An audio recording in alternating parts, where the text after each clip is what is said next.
السلام علیکم۔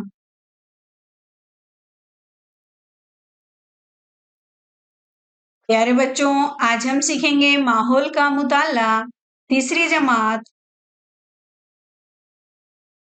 سبق نمبر 25، آس پاس ہونے والی تبدیلیاں۔ بتاؤ تو بھلا، دن میں ہمیں ماحول کی چیزیں صاف نظر آتی ہیں، رات میں یہ صاف نظر کیوں نہیں آتی؟ تو دن میں سورج کی روشنی حاصل ہوتی ہے، اس لیے آس پاس کی چیزیں صاف نظر آتی ہے۔ سورج ڈوبتے ہی اندھیرا چھا جاتا ہے، روشنی کم ہو جاتی ہے، رات میں آسمان پر چاندنی ہوتی ہے، لیکن اطراف کی چیزیں صاف دکھائی نہیں دیتی۔ جانداروں پر دن اور رات کا اثر ہوتا ہے۔ بتاؤ تو بھلا، مشاہدہ کر کے تفصیل لکھو۔ سورج نکلنے سے کچھ دیر پہلے آسمان کے رنگ میں کیا کیا تبدیلیاں ہوتی ہیں؟ سورج ڈوبنے کے بعد کچھ دیر تک آسمان میں کیا کیا تبدیلیاں ہوتی ہیں؟ بتاؤ تو بھلا، سایہ کس طرح نظر آتا ہے؟ سورج نکلنے کے بعد سایہ کس سمت نظر آتا ہے؟ وہ لمبا ہوتا ہے یا چھوٹا؟ سورج سر پر آتے ہی سائے میں کیا فرق نظر آتا ہے؟ شام میں سورج ڈوبنے سے قبل سایہ کیسا نظر آتا ہے؟ لمبا سایہ، چھوٹا سایہ۔ سورج صبح مشرق سے نکلتا ہے، سورج نکلنے سے قبل آسمان میں مختلف رنگوں کی جھلک نظر آتی ہے۔ سورج نکلنے پر صبح کی دھوپ ہلکی ہوتی ہے، سائے مغرب کی جانب پڑتے ہیں اور وہ لمبے ہوتے ہیں۔ سورج آہستہ آہستہ اوپر سرکتا جاتا ہے اور سائے چھوٹے چھوٹے ہوتے جاتے ہیں۔ سورج سر پر آتے ہی سائے بہت چھوٹے ہو جاتے ہیں۔ سورج آہستہ آہستہ مغرب کی جانب سرکتا ہے اور سائے مشرق کی جانب ہٹتے جاتے ہیں اور وہ لمبے ہوتے جاتے ہیں۔ سورج ڈوبنے کے بعد آسمان پر مغرب کی سمت مختلف رنگوں کی جھلک نظر آتی ہے۔ عام طور پر آسمان نیلا نظر آتا ہے۔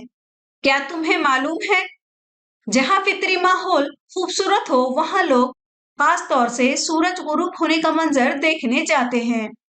ضلع ساتارا کا مہابلیشور سرد مقام کے طور پر مشہور ہے۔ یہاں کی ایک جگہ کو غروب آفتاب دیکھنے کی جگہ کہتے ہیں۔ مہابلیشور جانے والے سیاح خاص طور پر اس مقام پر جاتے ہیں اور غروب آفتاب کے دیدہ زیب منظر کا لطف اٹھاتے ہیں۔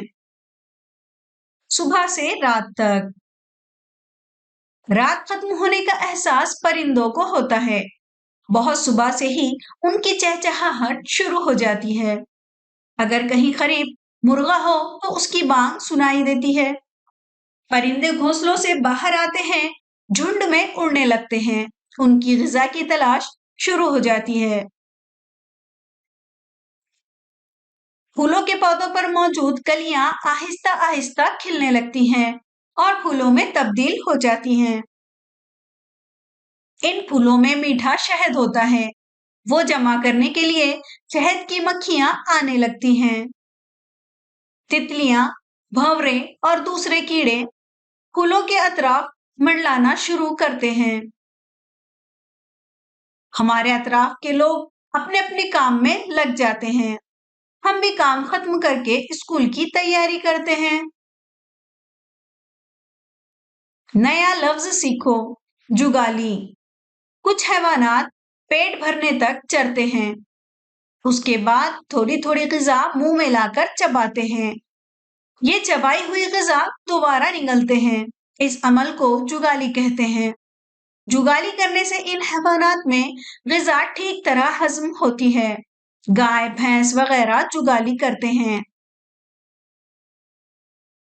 شب گرد، شب بیدار۔ کچھ جاندار دن بھر آرام کرتے ہیں اور رات کو غذا کی تلاش میں باہر نکلتے ہیں۔